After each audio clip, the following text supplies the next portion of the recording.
Hey, what's going on guys? Turbo Dude here, and I finally had a little bit of a hands-on with the Star Wars Battlefront beta. It's been really good. All my fears about the game being terrible have all pretty much faded away into obscurity. There has been a few issues, but they're fairly minor, and it is a beta, so stuff's always subject to change. But I'm going to show you a few clips now, long and short, good points, bad points, and I'm going to give you guys my opinion on what I think so far, at least in terms of the beta.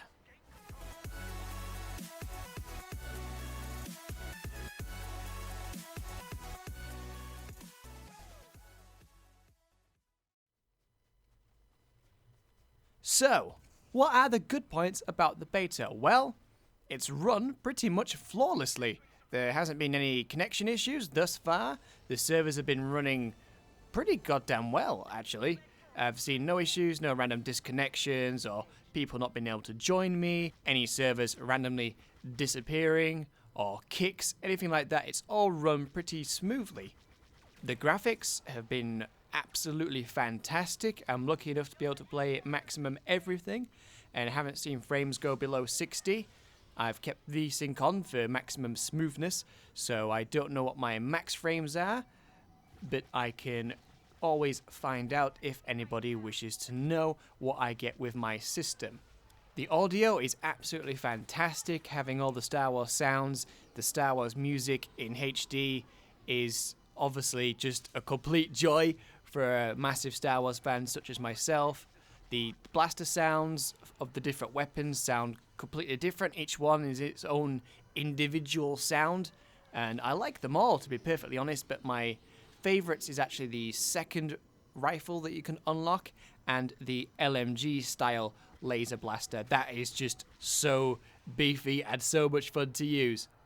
The level design of the two levels we've been able to see in this beta have been really good. The only thing that I have issue with, and I've seen a lot of other people have issues with, is the spawn points. Some of the spawn points do leave a lot to be desired, especially in the really big Hoth map, as the vehicles on the Empire side do leave the Rebels open to a lot, and I mean a lot, of spawn camping.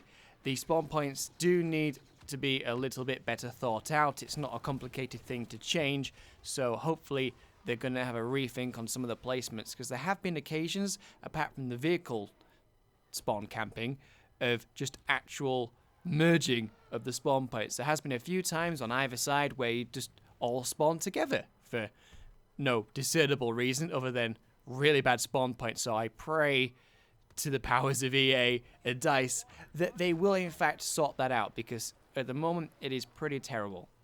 Speaking of bad points, the balance. Yes, I'm going to have to speak about the balance. The Empire has a massive advantage on the Hoth Walker Assault map. The balance is so off, it really beggars belief that they would think that this was fine. I know the Rebels are supposed to have it hard, but the issue of balance is that the Rebels have so little to fight back with compared to the Empire. The Empire have got their AT-ATs that are walking up to a certain position, and AT-STs, not to mention also the players, whereas the Rebels have themselves and a couple of aircraft. That's it. That is literally it. I mean, you could count the turrets, but they're so weak in terms of firepower and weak in terms of damage they can take.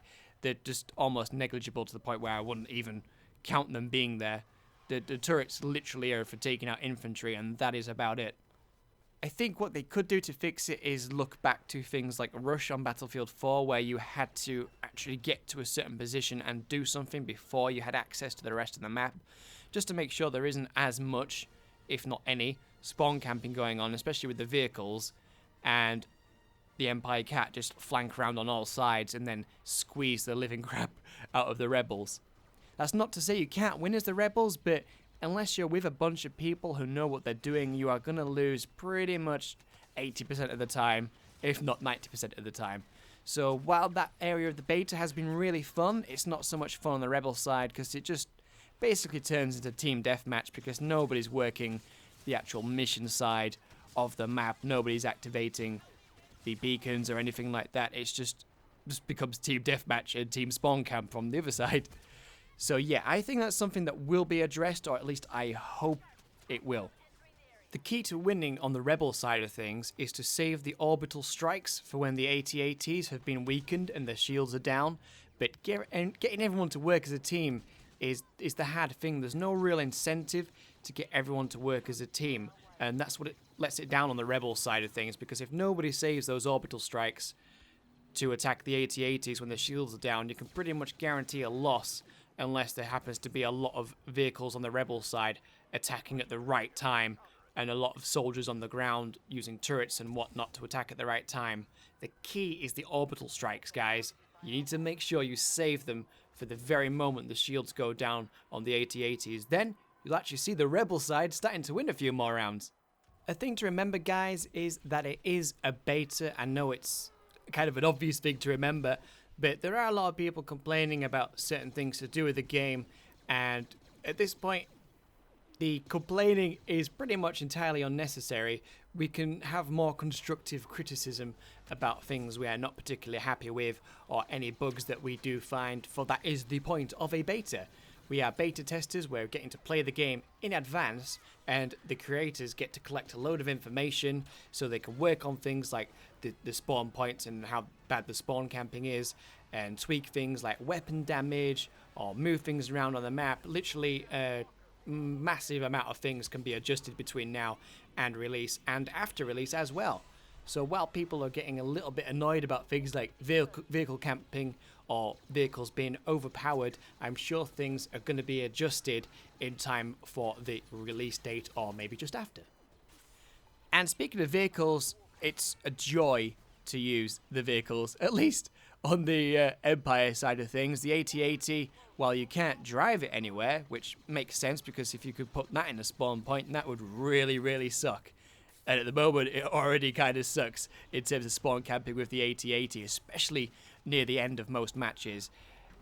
Once you get the power up to use it, it literally becomes a shooting gallery down there, and there is not a lot of cover other than the trenches for the Rebels.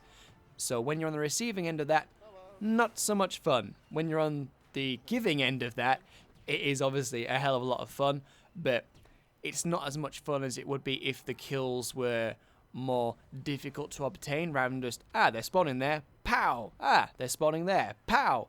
And the third option on the AT-AT is like a really, really powerful exploding laser blast. So that sucks to be on the receiving end of when you've got no cover, I can tell you that from experience. The dogfighting, I've had a go, and I've seen other people doing it, and it isn't quite as fluid as I was hoping from what we saw in the short videos and whatnot. While you can have some nice dogfighting, it's few and far between because the controls of the vehicles let you pull off some super sharp turns and interesting maneuvers that dogfighting, rather than being a joy and fun, is just a lot of, where did he go? There he is. No, I've lost him again. There he is. No, I've lost him again. And if you're the only person who's bothered to use an aircraft and the enemy team are using 2 or 3 at once, you are going to get wrecked really quickly and really often. And because you can't really go very high up or very far out, you're restricted to a little bubble of battle. And while there is a couple of kind of cliffs and canyons on Hoth, there isn't really a lot of places to shake a tail or evade missiles. You're relying on the special combat maneuvers, which isn't quite as much fun as I was hoping. But the vehicles themselves are awesome, they sound awesome, they react awesome. I think they should be taking a little bit more damage before they're taken out, given the firepower of some of the vehicles is really high and the damage threshold of some of the vehicles is really weak. The dogfighting could be a little bit more interesting, a bit more intense if they kind of slow it down just a little bit.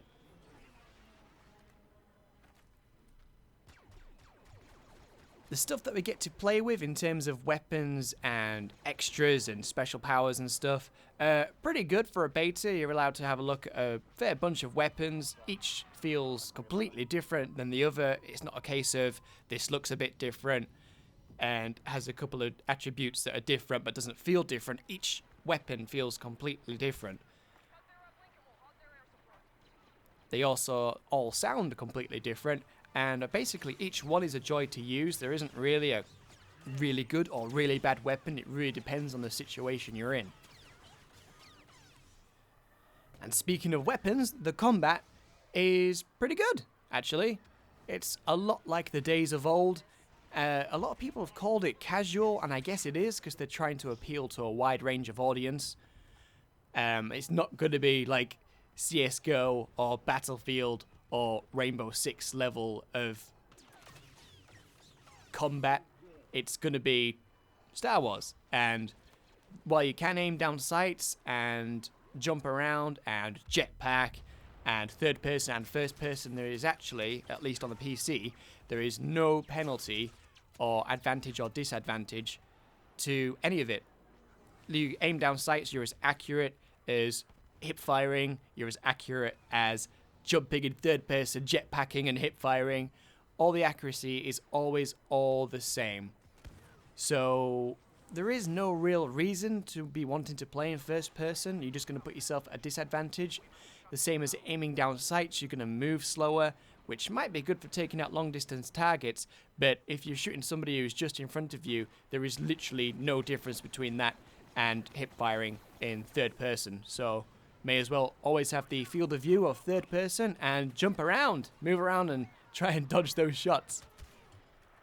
And to keep the video pretty short, guys, the last thing I'm going to cover is the heroes. Now, when I first saw the heroes being used by the likes of Jack Frags and other people, I wasn't particularly impressed with the animations, because compared to the troopers and stuff, whose animations are great, the rebel animations are great, really fluid and kind of realistic movement, I guess. The heroes are a completely different kettle of fish. Now, while nicely animated in a few ways, the fact that they can jump around so much makes them feel a little bit janky, especially when you do a lightsaber attack while jumping and stuff. It's all very sudden, very sharp, and doesn't feel very natural, but I guess because they're supposed to be an OP pickup and usable by everybody and have to be used in a certain way, I guess it kind of makes sense, but at the same time it doesn't look as good as normal player movement, which I guess could be something they could address before the game actually comes out, but they're running out of time, and it is a beta, so things like animations and stuff might not be something they could tweak really easily. It might be a case of a really big patch sometime in the future. So it's not all bad news, guys, and it is mostly good news, so I, for one, have been really impressed by it, and I'm currently enjoying it very much. So thanks for watching, guys. Hope you enjoyed my commentary and hope you enjoyed the footage, and I will see you guys in the next video.